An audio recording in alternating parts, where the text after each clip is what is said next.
खबर दें आपको कि district and session court Islamabad में चेयरमैन पीटीआई और बुशरा बीबी के खिलाफ गैर शरई निकाह केस की समाअत हुई है। प्रोसिक्यूटर रिजवान अब्बासी ने मौक़िफ़ अपनाया कि चेयरमैन पीटीआई को भी अदालत तलब किया जाए। अगर अदालत तलब नहीं करना तो अडियाला जेल में ट्रायल चलाया जाए। जज कुदरतुल्लाह ने मुकालमा करते हुए रिमार्क्स दिए कि आप दरख्वास्त दे दें, खबर मनिका को भी तलब कर लेते हैं। आपको अपडेट करते चलें इस हवाले से कि district and session court Islamabad में चेयरमैन पीटीआई और बुशरा बीबी के खिलाफ गैर शरई निकाह केस की समाअत हुई है।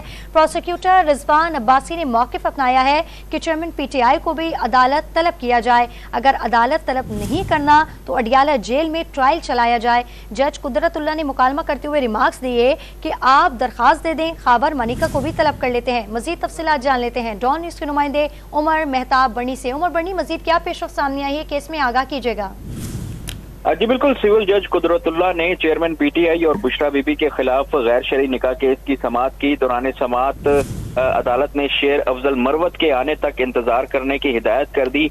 दौरान समाअत जज कुदरतुल्लाह ने रिमार्क्स दिए कि शेर अफजल मरवत आ जाएं तो दोनों के दलाइल एक साथ सुन लेंगे। प्रोसिक्यूटर रिजवान अब्बासी ने मौक़िफ़ अपनाया कि चेयरमैन पीटीआई को भी अदालत तलब किया जाए। अगर अदालत तलब नहीं करना तो अडियाला जेल में जेल ट्रायल चलाया जाए।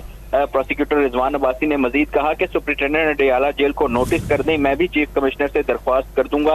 अदालत ने रिमार्क्स दिए कि आप दरख्वास्त दे दें, खबर मानिका को भी तलब कर लेते हैं। खबर मानिका ही अदालत को बताएंगे कि उन्होंने तलाक कब दी। प्रोसिक्यूटर रिजवान अब्बासी ने मौक़िफ़ अपनाया कि मेरी आला अदलिया में मसरूफियात हैं, इसके बाद नहीं आ पाऊंगा। अदालत ने प्रोसिक्यूटर से मुकालमा करते हुए कहा कि आप आज पेश नहीं हो सकते। अहवाल बता रहे थे उमर मेहताब बर्नी, आपका बहुत शुक्रिया।